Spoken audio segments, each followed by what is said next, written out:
Hello students, welcome again in your history class. So students, today we will study about region and empire.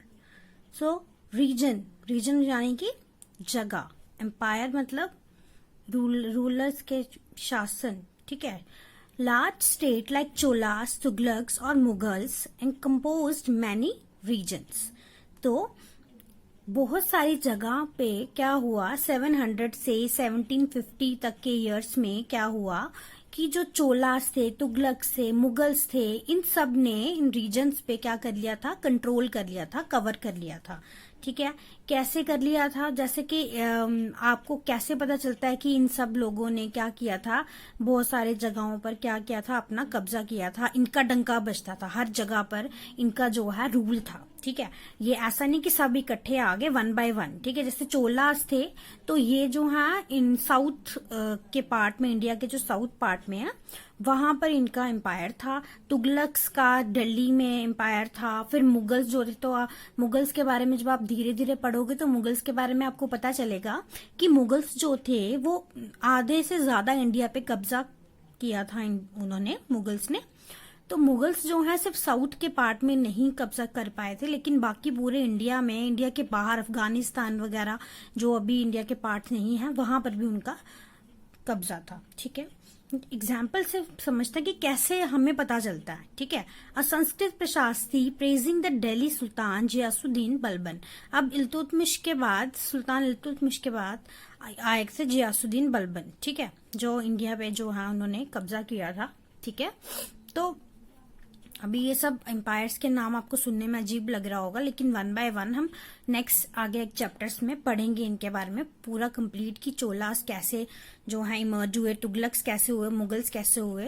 This is only the introduction of the chapter. तो आप सिर्फ इतना आपको याद रखना है कि चोलास, तुगलक्स, मुगल्स इन सब ने जो है धीरे धीरे इंडिया पर कब्जा जमाना शुरू कर दिया था अलग अलग रीजन्स में. ठीक है, तो ये एक हमें कैसे पता चलता है, प्रशास्तीस से पता चलता है. जो पुराने जमाने में प्रशास्तीस थी, ठीक है, प्रशास्तीस क्या थी, एक मेटल्स की स्ट्रिप्स थी. ठीक है, मेटल्स की स्ट्रिप्स थी जिनके ऊपर लिखा जाता था. क्या लिखा जाता था, कोई भी जो रूलर है उसके बारे में लिखा जाता था, उसकी प्रशंसा लिखी जाती थी. ठीक है, explaining that the ruler had a vast empire from the Bengal and Afghanistan. ठीक है, तो यहाँ पर एक प्रशासनी से जो एक हिस्टोरियन सोर्स है. ठीक है, जैसे कि आपको पहले भी मैंने हिस्टोरियन सोर्सेज पढ़ाए, सारे इंस्क्रिप्शंस, कॉइन्स. ठीक है, कॉइन्स में भी लिखा जाता था राजा के बारे में, इंस्क्रिप्शंस में भी लिखा जाता था, पत्थरों पर क्या नकाशी करके बताया जाता था. ठीक है, तो वैसे ही प्रशास्तीस भी होती थी जिसपे जो है ब्राह्मण्स जो है ये लिखते थे प्रशास्तीस, और ये मेटल की स्ट्रिप्स होती थी. मेटल की स्ट्रिप्स पे जो है लिखा जाता था, क्या लिखा जाता था, रूलर्स की प्रशंसा लिखी जाती थी. ठीक है, तो ये जो है रूलर्स जो थे ये ही जो है उन ब्राह्मण्स को बोला करते थे कि आप हमारे बारे में जो है क्या करो, एक्सप्लेन करो, अच्छा अच्छा सा लिखो. ठीक है, तो यहाँ पर एक प्रशासनी से क्या पता चला हिस्टोरियंस को कि explaining that the ruler had a vast empire from Bengal and Afghanistan. तो रूलर का बहुत ही ज्यादा बड़ा सा एम्पायर था बंगाल से लेकर अफगानिस्तान तक. तो अगर अभी हैं, ठीक है, प्रेजेंट में है, हिस्ट्री के बारे में हमें कैसे पता चल रहा है, तो वही हिस्टोरिकल जो है सोर्सेस हैं वहीं से हमें पता चलता है. ठीक है, वरना ऐसे हमें क्या पता चलता है कि जो जियासुद्दीन बलबन है, जैसे ये है जियासुद्दीन बलबन आपका. ठीक है, तो जियासुद्दीन बलबन है, इसका जो है रीजन कहाँ से कहाँ तक था, बंगाल से अफगानिस्तान तक था. तो ये सब हमें जो है कैसे पता चल रहा है, इन्हीं प्रशासनी की मदद से. और भी बहुत सारे हिस्टोरिकल रिसोर्सेज जो मैंने आपको पिछली वीडियोस में दिखाए. ठीक है, तो अब देखो, historians regard these as executive claims of conquest. अब हिस्टोरियंस ने इनको क्या माना है, एग्जीक्यूटिव क्लेम्स ऑफ कॉन्क्वेस्ट माना है. मतलब कि जो ये राजा थे, रूलर्स थे, ये क्या करते थे, ये अपने बारे में बढ़ा चढ़ाकर, एग्जीक्यूटिव होता है बढ़ा चढ़ाकर बताना. ठीक है, तो ये अपने बारे में बढ़ा चढ़ाकर लिखवाते थे कि अगर उनका रूलर, समझ लो कि अगर उनका रूल जो है सिर्फ मध्य प्रदेश के इलाके में या उत्तराखंड के इलाके में यहाँ तक है, लेकिन वो क्या बताएंगे कि जी हाफ इंडिया जो है हमारे कब्जे में था. क्यों, और ये सब वो करते क्यों थे, रीजन क्या था इसका, कि वो अपने में सबसे बड़ा दिखाना चाहते थे, खुद को पावरफुल दिखाना चाहते थे।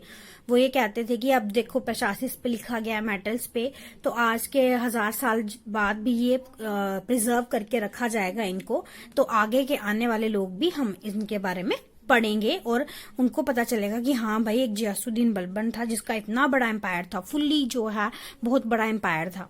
तो इसीलिए जो है वो एग्जीक्यूट करके उनको अपने क्लेम्स को लिखवाते थे। अगर कॉन्क्वेस्ट उन्होंने सिर्फ एक ही एरिया पर किया, लेकिन वो क्लेम क्या करेंगे बहुत ज्यादा कि बहुत ज्यादा एरियाज में उनकी चलती थी। ठीक है, इस तरह से वो अपने आप को एग्जीक्यूट करवाते थे, अपनी तारीफें प्रशंसा जो है ज्यादा लिखवाते थे। ठीक है, अब why did the rulers kept claiming to have control over different parts of the subcontinent?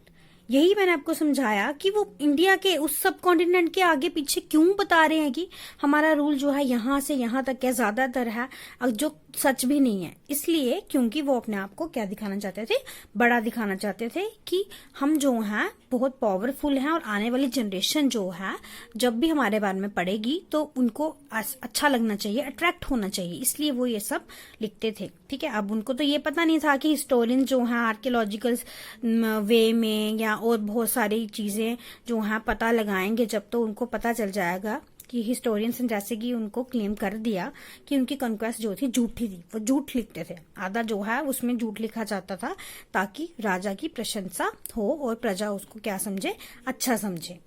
ठीक है, उसके बाद चलते हैं रीजन एंड एम्पायर के नेक्स्ट लेवल में। By 700 AD, there were many kingdoms having distinct geographical dimensions. अब 700 AD तक बहुत सारे किंगडम्स हो चुके थे जिनका अपना अपना ज्योग्राफिकल डायमेंशन था। ठीक है, मतलब कि अलग अलग किंगडम्स में अलग अलग रीजनल, मतलब रीजन वाइज रहते थे वो। ठीक है, अलग अलग जैसे कि आज की हमारी स्टेट है, अलग अलग स्टेट में अलग अलग कल्चर है, अलग अलग लैंग्वेज बोली जाती है, अलग अलग एरियाज में लोग रहते हैं, पहनावा अलग है। ठीक है, ये सब जो है कल्चर उनका सबका अलग है। तो वैसे ही वो ज्योग्राफिकल डायमेंशन भी उनके अलग अलग हो गए। ठीक है, तो इस तरह से पहले भी इस तरह से हो गया कि रीजन वाइज जो है वहां पर लोग रहते थे और अपने अपने रीजन की लैंग्वेज, कल्चर सब कुछ अलग अलग होता था।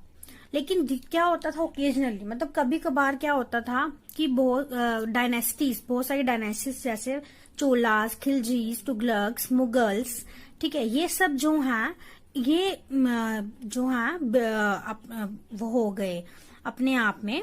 इनको इतना पावरफुल थे ये कि इनको ये they were able to build an empire that was pan regional. ठीक है, अब क्या होता था, अब जैसे ये देखिए कि मैंने आपको बताया कि रीजन वाइज लोग रहते थे जैसे आज हम स्टेट वाइज रहते हैं, लेकिन जो ओकेजनली कभी कभी बहुत सारी डायनेस्टीज आई जो जिन्होंने अपने आप को बड़ा बना दिया।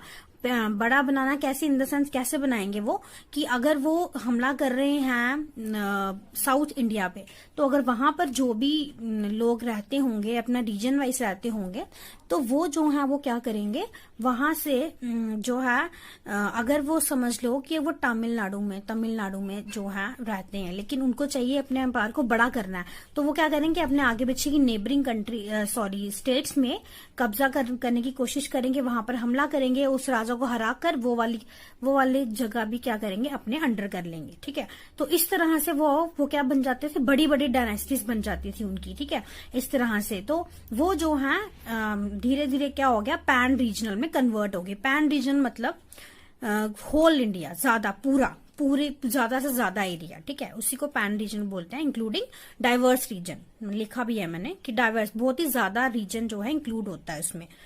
तो with the decline of Mughal empire there was re-emergence of regional state. जैसे कि मैंने आपको समझाया कि पहले जो है रीजनल स्टेट्स थी, ठीक है, अलग अलग जगह पे रहते थे जैसे कि हम अभी रहते हैं, लेकिन बाद में क्या हो गया, धीरे धीरे जब टाइम के अकॉर्डिंग क्या होता था, बहुत सारे रूलर्स जो हैं अपने रीजन को भी वहां पे भी रहते थे लेकिन उनको अपने आगे नेबरिंग रीजन्स भी चाहिए हैं, तो वो वहां पर क्या कर रहे हैं, हमला कर रहे हैं और वो अपना रीजन क्या कर रहे हैं, बड़ा कर रहे हैं। ठीक है। लेकिन अब क्या हुआ, देखो बहुत सारे जो थे डायनेस्टी से, जैसे चोला, खिलजीज, तुगलक्स, मुगल्स, पर इन सब में मुगल्स का एरिया, मुगल्स का जो है उनकी डायनेस्टी थी, उनका जो राज्य था, रूल था, शासन था, वो बहुत देर तक चला। ठीक है, बहुत बड़ा था। सबसे ज्यादा बड़ा जो है मुगल्स का जो है कब्जा था, जो इंडिया में रहा हिस्ट्री में। ठीक है, तो अब जो है धीरे धीरे, अब पहले तो क्या हो गया कि रीजन्स में लोग रहते थे, अलग अलग स्टेट्स में, जैसे कि मैंने आपको बताया। तो धीरे धीरे जब वो कब्जा करने लगे तो उन्होंने क्या कर दिया, एक चोला आए तो उन्होंने पूरे इंडिया पे कब्जा किया होगा। उसके बाद खिलजीज, तुगलक्स, तो मुगल्स ने half and more than half of the India जो है कब्जा कर लिया था। मैंने आपको शुरू में ही बताया। तो अब जब धीरे धीरे क्या हुआ कि मुगल एम्पायर में लोग जो हैं रहने लगे। ठीक है, मुगल्स जो हैं पूरी तरह से इंडिया पे कब्जा कर चुके थे। तो धीरे धीरे, लेकिन अकॉर्डिंग टू टाइम देखिए कि जैसे कि पावर जो है वो क्या होती है, वो एक स्टैटिक नहीं है, परमानेंट नहीं है। The power is never be permanent. ठीक है, तो क्या होता है कि ऐसा नहीं है कि अभी अगर आज आप राजा हो तो आज के 1000 साल बाद भी आप राजा ही रहोगे, ऐसा तो नहीं होगा ना, क्योंकि जो है हर चीज को खत्म होती है कभी कभी। ठीक है, वैसे ही मुगल एम्पायर जो है बहुत सदियों तक जो है उसने इंडिया पे राज किया, लेकिन उसके बाद मुगल एम्पायर जो है डिक्लाइन होने लगा। कि आगे इसके बारे में आप पूरा पढ़ोगे तो मुगल के बहुत सारे रूलर्स थे। तो औरंगजेब जो था वो भी एक मुगल एम्परर था, जिसकी डेथ के बाद जो है मुगल एम्पायर क्या हो गया, डिक्लाइन होने लगा। ठीक है, वो खत्म होने लगा, क्योंकि पावर जो है नहीं रही, लोग जो हैं उनका दबदबा जो था वो नहीं रहा। तो उसकी वजह से क्या हुआ, दोबारा से री इमर्जेंस हो गया रीजनल स्टेट्स। ठीक है, पहले रीजनल स्टेट्स थी, ठीक है, जैसे मैंने समझाया। उसके बाद जब बड़ी बड़ी डायनेस्टी से कब्जा करना शुरू कर दिया छोटे छोटे रीजन्स पे। ठीक है, लेकिन उसके बाद दोबारा से जब वो बड़ी डायनेस्टी खत्म होने लगी तो क्या हुआ, दोबारा री इमर्जेंस हो गया रीजनल स्टेट्स का। दोबारा से वो स्टेट्स में ही आगे छोटे छोटे अपनी स्टेट्स दोबारा से हैंडल करने लगे, अलग अलग रीजन के अलग अलग राजा होने लगे। लेकिन पहले ऐसा नहीं था, तब पैन रीजनल था। जब मुगल एम्पायर था, बहुत बड़ा शासन जो है एक ही बंदा चला रहा था। ठीक है, तो इस तरह से क्या हुआ कि धीरे धीरे हर चीज चेंज होती है। जैसे 700 एडी में क्या था, डायमेंशंस जो थी, ज्योग्राफिकल डायमेंशन जो थी, हर रीजन के अलग अलग थी और हर रीजन का अलग अलग राजा था। उसके बाद क्या हुआ कि बड़े बड़े डायनेस्टीज ने पूरे होल रीजन पे कब्जा कर लिया, पूरे रीजन्स पे, पूरे पैन रीजनल मतलब पूरे इंडिया पे बोल सकते हैं उसको।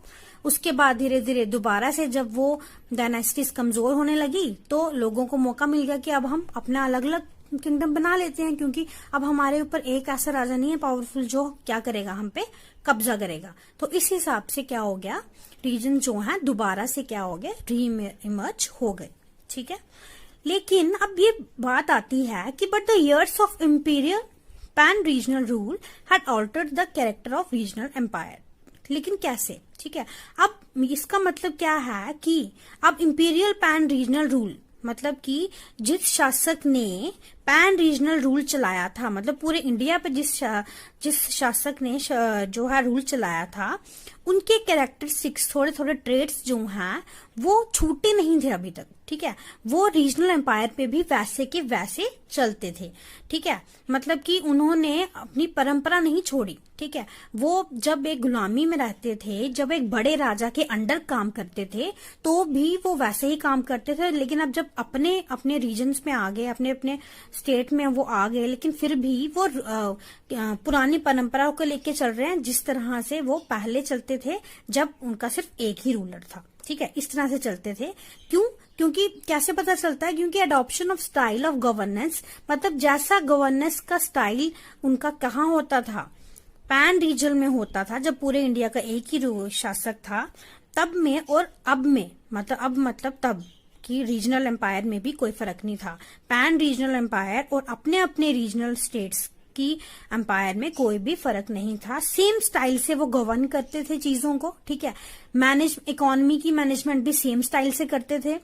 कल्चर्स भी उनके सेम, लैंग्वेज भी वैसी ही थी, ठीक है। और ये सब जो है वो रीजनल एम्पायर किंगडम में भी होता रहा। अब देखिए ये पता कैसे चलता है, देयरफॉर अब हमें ये पता चला कि क्या हो गया, जो पैन रीजन में लोग शासन किया करता था, जो भी राजा शासन किया करता था, वो जिस तरह के रूल्स को फॉलो करता था ना, वैसे ही रूल्स जो हैं लोग सब किंगडम अपने रीजन में करते थे, अपने अपने रीजन में वही करते थे।